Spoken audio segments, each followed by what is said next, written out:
We'll guide you through how to darken image in VSDC. Quick disclaimer, you need to follow this step-by-step guide carefully, because skipping a step will affect your final result. If this guide helpful, don't forget to like and subscribe. First, make sure that VSDC Video Editor is already installed on your device so you can follow every step without interruption. Double-click the application to open it, and wait for the main interface to load completely. After that, select Blank Project from the main interface to create a new editing workspace. Change the project title to How to Darken Image in VSDC so the project can be identified easily later. Next, adjust the project resolution to match the image you plan to use.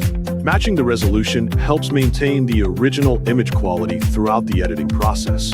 Once the settings are ready, click the Finish button to create the project. Click the Add Object menu at the top of the interface, then select the Image option to import your selected picture file. Browse your files.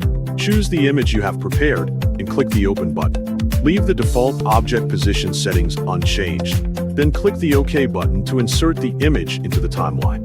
Double-click the image in the timeline to enter its editing layer.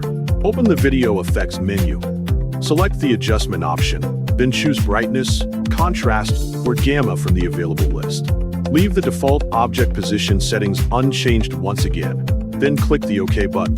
Go to the Properties window on the right side and locate the Brightness Levels setting. Change the brightness levels value to 1 as an example to slightly reduce the overall brightness. After that, locate the Contrast Levels setting and change its value to -2 to soften the image contrast effectively. Next, find the Gamma Levels setting and change its value to -61 for a noticeably darker visual appearance. Enlarge the Preview section so you can inspect the changes more clearly.